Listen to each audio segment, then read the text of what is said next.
Guys, hi, welcome and welcome back to my YouTube channel fashion on it and I am Geetanjali.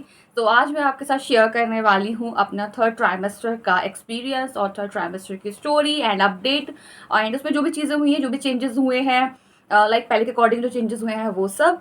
अगर मैं बात करूँ आज की, तो आज जो है मेरा 9th मंथ स्टार्ट हो चुका है।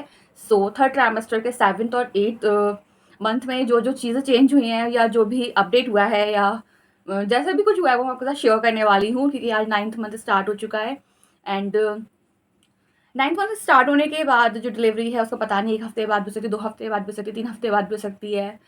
इसलिए मैंने सोचा कि ये वीडियो बनाने का बेस्ट टाइम है। एंड आई होप ये वीडियो आपको पसंद आएगी। तो चलिए स्टार्ट करते हैं। इन ट्राइमेस्टर की जो अपडेट थी वो मैंने आपके साथ ऑलरेडी शेयर कर दी है वीडियो में। आप लोगों ने देख ली होगी, नहीं देखी होगी तो मैं आई बटन पे टैग कर दूंगी या नीचे लिंक दे दूंगी, तो आप वहां से क्लिक करके इसको देख सकते हो। अगर मैं बात करूँ अपने 7th और 8th मंथ की, तो ये जो मेरे थर्ड ट्राइमेस्टर था मेरे लिए थोड़ा सा हार्ड रहा। मतलब जैसे मेरे फर्स्ट और सेकंड ट्राइमेस्टर मेरे लिए थोड़े से स्मूथ रहे, लाइक फर्स्ट बहुत ज़्यादा स्मूथ रहा, सेकंड में थोड़े से अप्स एंड डाउन्स हुए। एंड ये थर्ड वाला जो था वो मेरे को बहुत ज़्यादा इमोशनली और फिजिकली काफ़ी ज़्यादा यू कैन से टॉर्चर करने वाला था। और मतलब बहुत ज़्यादा चीज़ें चेंज हुई थी। इसलिए मैंने सोचा कि ये जो वीडियो है बनाना काफ़ी इंपॉर्टेंट है, क्योंकि बहुत सारे लोग इस चीज़ से रेजोनेट कर पाएंगे एंड लिंक भी कर पाएंगे। एंड आप लोग मेरे को कमेंट में बताना है कि आप इन चीज़ों से लिंक करते हो, आपके साथ भी ऐसा हुआ है या नहीं हुआ था। अगर मैं बात करूँ जो डॉक्टर विजिट्स है उसकी, तो स्टार्टिंग में जब मेरा 7th मंथ स्टार्ट हुआ था तब हमने डॉक्टर पे विजिट करा था। एंड वहाँ पे उन्होंने नॉर्मली बच्चे की हार्ट बीट वगैरह चेक करी थी, सब कुछ नॉर्मल था। एंड उन्होंने फिर 1 मंथ की दवाई दी थी, 1 मंथ के बाद बुलाया था मुझे। फिर हम 1 मंथ के बाद गए तो सब कुछ उन्होंने चेक वेक करा, लाइक बेबी सब कुछ सही था। एंड जो मुझे प्रॉब्लम्स थी या जो मेरे नए सिम्टम्स थे वो मैंने उन्हें बताया। उन्होंने medicine as it is same थी, एक चेंज करके फिर 15 दिन के बाद बुलाया। एंड फिर 15 दिन के बाद एंड अब हम आज जाने वाले थे लाइक डॉक्टर के पास विजिट पर, क्योंकि अब जो होगा वो लेवल 3 अल्ट्रासाउंड होगा आई थिंक। उसमें पता चल जाएगा कि सब कुछ सही है, जो कि बहुत ज़्यादा इंपॉर्टेंट होता है। एंड अल्ट्रासाउंड का जो नेम है वो I think colour Doppler ultrasound है। मैं यहाँ पे मेंशन कर दूंगी, मुझे अभी सही से ध्यान नहीं आ रहा है जो पूरा परफेक्ट नेम है। एंड आई थिंक यही है। वो जो अल्ट्रासाउंड होगा वो हम आज जाते एंड आज हम विजिट करते तो मे बी डॉक्टर हमें कल या परसों की डेट देती। बट हमारे वहाँ कल रात से ही बहुत ज़्यादा बारिश हो रही है एंड सुबह से बारिश हो रही है। हम लोग वेट करते करते कि चलो सुबह नहीं गए तो शाम को जाएंगे। हमारा शाम को ही प्लान था कि हम शाम को ही जाएंगे डॉक्टर के पास। एंड अभी तक जो है वो बारिश हो रही है, तो आज का जो प्लान है ड्रॉप हो गया है। तो हम कल जाएंगे डॉक्टर के पास एंड देखेंगे कि किस तरह से जो चीज़ें हैं वो हैं। एंड अल्ट्रासाउंड की डेट कब मिलती है, कल मिलती है या परसों मिलती है। एंड उसके बाद जो अल्ट्रासाउंड में आएगा वो तो मैं आपके साथ शेयर करूँगी ही। तो वो तो एक नेक्स्ट लेवल की बात होगी, लाइक वो अगली वीडियो में ही आएगा, क्योंकि ये वीडियो तो मैं आज ही बना के इसको फिनिश करने वाली हूँ, क्योंकि 7th और 8th मंथ के लिए स्पेशली है। सिम्टम्स की बात करूँ, सबसे पहले तो सिम्टम्स होता है कि स्टार्टिंग में जब 7th मंथ मेरे को स्टार्ट हुआ था तो मेरे हाथ और पैरों में बहुत ज़्यादा स्वेलिंग आ गई थी। मतलब बहुत ज़्यादा का मतलब एकदम ही फूल नहीं गए थे, लेकिन हाँ नॉर्मल से ज़्यादा स्वेलिंग आ गई थी। जो कि जो मैंने फिंगर्स में अपनी रिंग्स पहन रखी थी, अगर आप लोग मेरे को बहुत पहले से देखते हुए आ रहे हो तो मैं रिंग्स मुझे पहनना बहुत ज़्यादा पसंद है, तो वो सारी टाइट हो गई थी। तो बहुत ही ज़्यादा मुश्किल से निकली थी एंड निशान पड़ गया था हद से ज़्यादा। मैंने और मेरे हस्बैंड ने बहुत ज़्यादा मतलब स्ट्रगल करके वो रिंग्स निकाली। एंड एक बहुत ज़्यादा बुरी तरह से फंस गई थी, उसको बहुत ज़्यादा बुरी तरह से निकाला भी हमने, लाइक ऑयल लगा के, हैंड वॉश लगा के, सोप लगा के, एंड वो निकल गई फाइनली। एंड निशान अभी तक है, मैं आपको दिखाऊंगी तो आपको पता चल जाएगा कि हाँ निशान अभी तक है, कितनी बुरी तरह से फंस गई थी वो। थोड़ी मेरे पैरों पर भी बहुत ज़्यादा स्वेलिंग आ गई है। एंड जो पैर होते हैं लाइक जहाँ पे हम पायल वगैरह पहनते हैं वो काफ़ी सूज गए हैं। एंड जहाँ टो रिंग वगैरह पहनते हैं वो भी बहुत ज़्यादा फंस रहे हैं, लेकिन वो उसको मैंने थोड़ा सा लूज़ कर लिया, उसमें जगह होती है, पायल में भी थोड़ा सी लूज़ जगह होती है, तो वो काम चल गया है कि अभी उतारा नहीं है। एंड हमारे यहाँ से होता है कि जल्दी उतारते नहीं है, लाइक बिछी और जो पायल जो होती है तो वो मैं भी पहनी हुई हूँ, तो मे भी उसको मैं डिलीवरी टाइम को उतारूंगी, तो अभी मैंने उसका एज इट इज छोड़ दिया है। एंड मेरे जो बैंगल का साइज़ था, लाइक जो मैं चूड़ी पहनती थी घर पे, वो मेरे मतलब सारी टाइट हो गई हैं, वो मेरे नहीं आ रही थी। जो मैंने बैंगल्स पहन रखी थी गोल्ड वाली, वो भी बड़ी मुश्किल से निकली, वो भी बहुत फंस गई थी, बड़ी मुश्किल से निकाला है मैंने उन्हें बहुत ज़्यादा हैंड वॉश और ऑयल लगा लगा के। तो यहाँ पे स्वेलिंग की वजह से वो नहीं आ रही थी। बट चूड़ियाँ मैंने स्टार्टिंग में मतलब पहनना स्टार्ट करा था, लाइक 3 मैंने पहनी थी, बड़ी मुश्किल से आई, मेरे हाथों पे कट वट लग गया था। बट वो तो मैं न्यू लेकर आई थी, तब इतनी मुश्किल से मेरे को आई थी।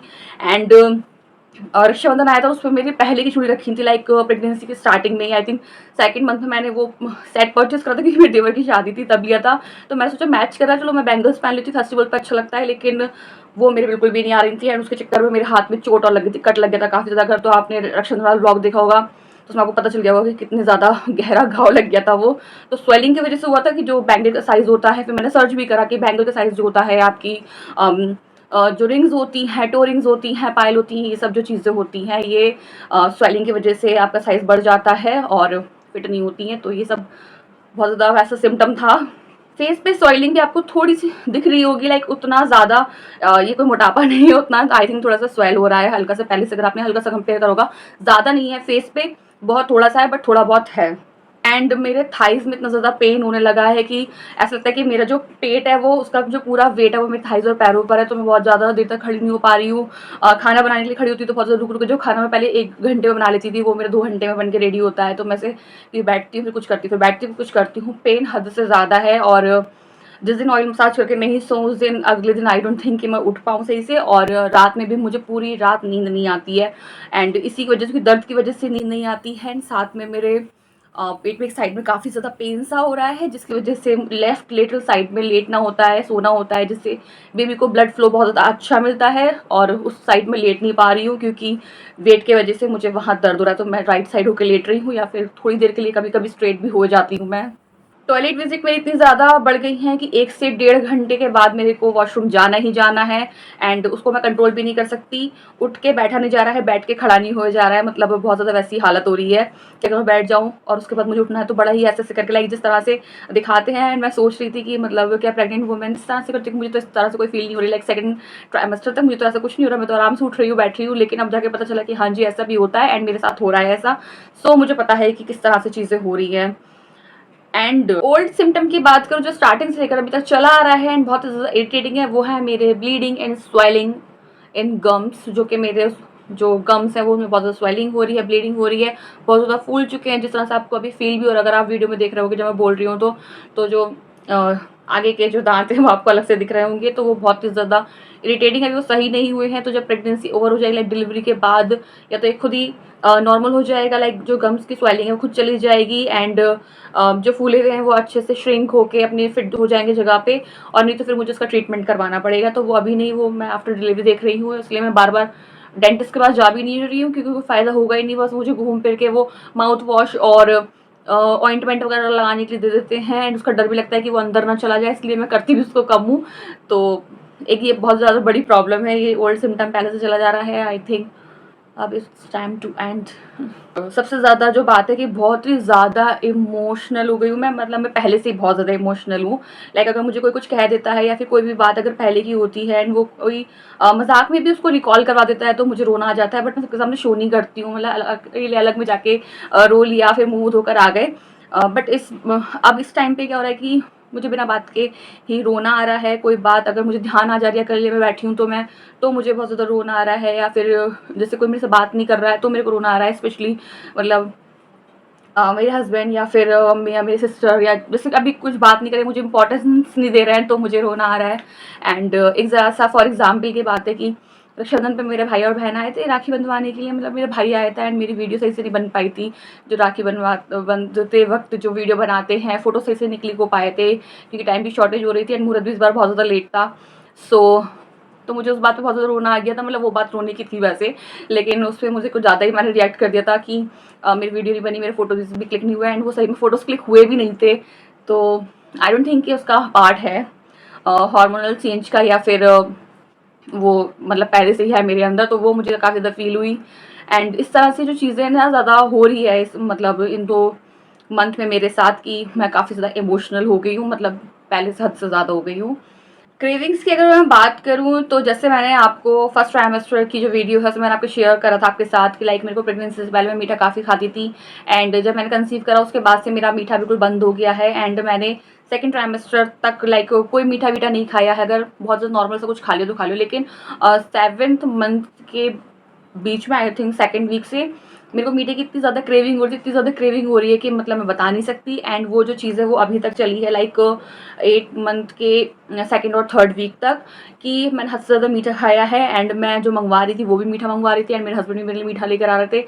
एंड क्योंकि बीच में फेस्टिवल पड़ा था, लाइक तीज पड़ी है और रक्षाबंधन और जन्माष्टमी, ये और अभी गणेश चतुर्थी चल रही है, तो इस बीच जो है क्या नाम है, बहुत ज़्यादा मीठा मीठा मीठा मैंने बहुत ज़्यादा मीठा खाया है। लेकिन अब जाके मेरा वापस से जो क्रेविंग है वो हो गई है एक सॉल्टी एंड स्पाइसी, लाइक मैं खाना भी बना रही हूँ तो वो बहुत ज़्यादा स्पाइसी बना रही हूँ, जो कि मेरे हस्बैंड को काफ़ी ज़्यादा स्पाइसी लग रहा है, बट मुझे उतना नहीं लग रहा है। तो ये जो चीज़ है ये एकदम नई हुई है कि लाइक 1 मंथ के लिए मुझे ऐसा स्विच हो गया था मेरी क्रेविंग एकदम मीठे पर, लाइक हर एक चीज़ मीठा। मैं दिन में 3-3 4-4 लड्डू खा रही थी, लेकिन अब वापस से जो है मेरा उतना मन है नहीं। लाइक मेरे फ्रिज में चॉकलेट्स पड़ी हैं, मेरे लड्डू पड़े हैं, मिठाई पड़ी है, एंड वो अभी मेरा खाने का मन नहीं करा, बट ख़त्म करने के चक्कर में मैं दिन में या 2 दिन में 1 खा लेती हूँ ताकि कम से कम फिनिश तो हो ही, इसलिए। तो ये एक बहुत ज़्यादा नई चीज़ थी। एंड इसमें मुझे इस वाले वीक्स में एंड इन वाले जो मंथ में मुझे गर्मी इतनी ज़्यादा लग रही है, इतनी ज़्यादा, हद से ज़्यादा गर्मी लग रही है कि मैं आपको बता नहीं सकती कि लाइक एसी अगर 16 पे भी चला उसके बाद भी मुझे थोड़ी थोड़ी गर्मी लगेगी, या फिर विदाउट ब्लैंकेट और बेडशीट के भी पूरी रात सो सकती हूँ, इतनी मुझे कोई ठंड भी नहीं लग रही है। एंड अगर एसी थोड़ी देर के लिए बंद हो जा रहा है तो मुझे बहुत ज़्यादा ऐसा सफोकेशन सा लग रहा है, ऐसा लग रहा है बीपी लो हो गया है, या फिर बस अब बस मेरा काम खत्म होने वाला है। सो अगर एसी है तो सही है, अदरवाइज मेरी हालत बहुत ज़्यादा बुरी हो जाती है। इस तरह की जो चीज़ें हैं मैंने बहुत सारे लोगों के से सुना है एंड रील्स में भी देखा है, बट ये चीज़ रियल में होती है कि गर्मी जो है वो हद से ज़्यादा लग रही है। थोड़ी बहुत देर के लिए मैं खुद एसी बंद करती हूँ ताकि एसी से निकल के नेचुरल हवा में या पंखे की हवा में थोड़ी देर बैठ जाऊँ, लेकिन वो 1-2 घंटे बैठना भी इतना ज़्यादा मुश्किल हो जाता है कि मैं आपको बता नहीं सकती। एंड खाना बनाते वक्त तो जो गर्मी लगती है वो तो इतनी हद से ज़्यादा लगती है कि बस ऐसा लगता है बस जल्दी से खाना बने और जल्दी से काम निपटे, क्योंकि पूरे पसीने में भीग जाते हैं। बहुत ज़्यादा गर्मी लग रही है कि किसी और को भी इतनी लग रही होगी, क्योंकि मुझे हद से ज़्यादा लग रही है। मुझे पहले से ही बहुत लगती थी, लेकिन अब हद से ज़्यादा लग रही है। सो अगर बेबी बम की बात करें तो अब अच्छे से विजिबल हो रहा है, लाइक फील हो रहा है। एंड बेबी मूवमेंट की बात करूँ तो वो भी टचवुड अच्छे से हो रही थी 7th मंथ में एंड 8 मंथ के अभी आसपास। अब बीच में कुछ ऐसा हो गया था क्योंकि मेरे को नींद अच्छे से नहीं आ रही थी, मेरे हाथ पर बहुत ज़्यादा दर्द हो रहा था, एंड बार बार फ्रिक्वेंटली मैं जा रही हूँ वॉशरूम, तो नींद पूरी नहीं हो पा रही है, दिन में नींद पूरी नहीं हो पा रही। तो मैंने डॉक्टर को भी दिखाया था, बीच में मैं चली गई थी 1 दिन की, मतलब मेरी नींद पूरी नहीं हो पा रही। जिस तरह से बेबी का जो मूवमेंट है वो अच्छे से नहीं हो रहा था, कि हम जब तक सोएंगे नहीं तो जो ब्लड फ्लो है वो बेबी तक जाएगा नहीं उतना अच्छे से, तो इस वजह से जो है मूवमेंट्स कम हो जाते हैं। तो मैंने सोने पे अपना ध्यान दिया था कि थोड़ा सा आराम कर पाऊँ मैं, एंड अब जो चीज़ें हैं वो थोड़े सही हैं। एंड जो मूवमेंट है बेबी के हार्ड हो गए हैं काफ़ी, जो कि होते ही हैं क्योंकि अब बेबी बढ़ रहा है एंड स्पेस से थोड़ा सा कम मिल रहा है। तो अगर वो थोड़ा सा भी इस तरह से करेगा तो हमें मतलब पता तो चलेगा कि हाँ वो फील हो रहा है, लेकिन थोड़ा सा तेज़ लगेगा एज़ कम्पेयर टू जैसे पहले होते थे कि इस तरह से करता था तो पूरा पता चलता था कि हाँ यहाँ पर बार बार करता था। अब उसे जगह कम मिल रही है तो वो कर भी थोड़ा सा इस तरह से कर रहा है, तो तब पता नहीं चलता है। एंड जब अब पेट के ऊपर से पता चलता है कि हाँ बेबी हाँ कर रहा है, कि जैसे इस तरह से लेट जाते हैं तो पता चल रहा है कि हाँ इतने बीच में बेबी है, तो वो बहुत ज़्यादा अच्छी और अमेजिंग और एक्साइटिंग बात है मेरे लिए। तो थर्ड ट्राइमेस्टर के मेरे जो अपडेट थे मैंने आपके साथ शेयर कर दिए हैं। इतनी सी बातें थी, 2 मंथ में काफ़ी सारी चीज़ें चेंजेस हुई हैं and hope for the best. अब जाएंगे कल हम डॉक्टर विजिट के लिए, उसके जो वीडियो है वो मैं अलग से शेयर करूँगी आपके साथ, फुल ब्लॉग में आई थिंक शेयर कर दूँ। एंड 9th मंथ का मैंने ट्राई करा है क्योंकि बहुत सारे लोग बना रहे थे कि रोज का daily vlog, like 9th month start हो गया, Day 1 Day 2 Day 3, मैंने सोचा मैं भी बनाऊंगी एंड आज से स्टार्ट कर दिया है। एंड होपफुली देखते हैं कि वो मतलब तब तक डिलीवरी तक जाते नहीं जाते हैं। जितनी हो सकती है मैं सारी वीडियोस मैं बनाने की एंड अपलोड करने की ट्राई करूँगी। एंड आप लोग भी प्लीज़ देखिएगा, इसलिए चैनल को सब्सक्राइब कर दीजिएगा ताकि नोटिफिकेशन आ जाए जब भी मैं अपनी कोई भी नई वीडियो पोस्ट करूँ। एंड आप लाइक करिएगा, कमेंट करिएगा एंड यस मिलते हैं नेक्स्ट वीडियो में एक बहुत ज़्यादा अच्छे नए टॉपिक के साथ। Bye bye, take care, keep smiling.